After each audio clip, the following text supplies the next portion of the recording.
Well, I recently stayed in touch with the daughter of Billy Graham, Ruth Graham, recently at a broadcasting convention in the U.S. And so I taped something I wanted to share with you about what she's up to these days and even what Billy is up to at 92 years of age. So take a look at this. Well, I'm here with Ruth Graham, the daughter of Billy Graham, and it's great to connect with you. Thank you. And you've been on 100 Huntley Street before. Yes, I have.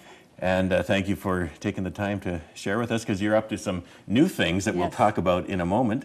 But anytime you talk about the Graham family, everyone's asking the question, how's your dad doing? He is doing beautifully. He really is. His eyes are dimming and his ears are dulling, but he's planning on preaching again. He's been working on some texts.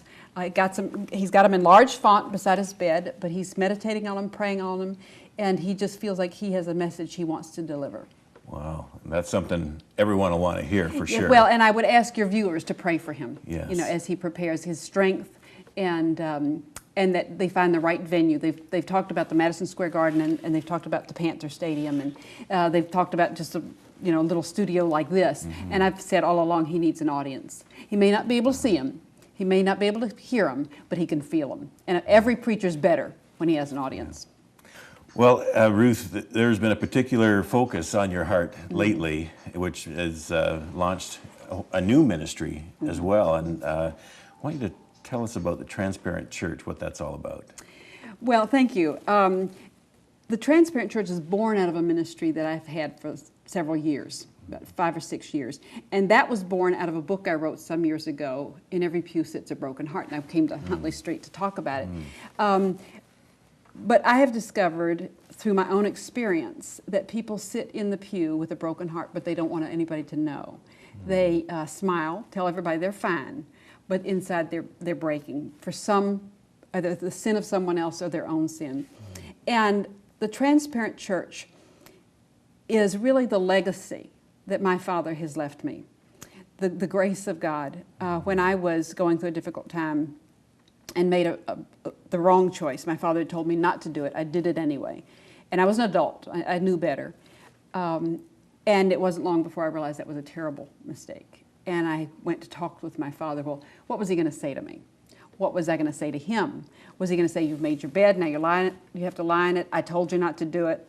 I'm through with you. But when I got home and he was in the driveway and I got out of the car, he wrapped his arms around me and he said, welcome home.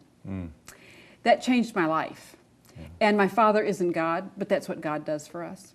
And I want to pass that on. And so the last 6 years, I've been going from church to church. And the last one was up in Ontario, Brockville, wonderful little community. But we've been taking workshops into the church that deal with the subjects that nobody talks about in church. Homosexuality, abortion, divorce, loneliness, pornography. We need to know about those things. Because if we're not involved with them, we know somebody who's involved with them. 1 in 4 women is affected by abortion. It may not be you, it may be a sister or a cousin or, We've got to know about those things and what God has to say. And if we're involved with them, we need to find compassion. And so I want to come alongside the church, to equip it, to help people find a safe place where they can deal with their sin, find compassion, release their sin, and move forward into the next step God has for them.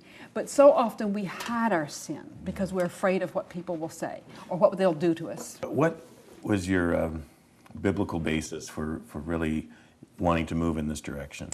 Well, transparency, of course, is a wonderful characteristic of God. And Jesus. But we have a wonderful example in Acts chapter 2 with the early church, how they were sharing amongst each other and they were communicating and praying. And the two that were not transparent were dealt with swiftly and harshly. Ananias and Sapphira. They wanted to hide something. And God said, no, you're not going to be allowed to get away with it. And what a shocking lesson for that early church. Right. You're going to share and you're going to be transparent. We have gotten so far away from that I know it grieves God's heart. But, we're going to start chipping away. So now we piqued some interest here in this interview. How can people connect with this material? They're saying maybe this is something my church should be involved with. Is there a website? Yes, there's a website, thetransparentchurch.com. Okay, that's And very they will simple. find out what we're doing and what we're about. Okay, well, Ruth, thank you so much Thank for you. taking the time to share about this, and God bless you and your ministry and your whole family. Well, thank you so much. I appreciate it. All right. Well, it was great to stay in touch with Ruth Graham. And I love the concept of the transparent church. Isn't that how we should all be?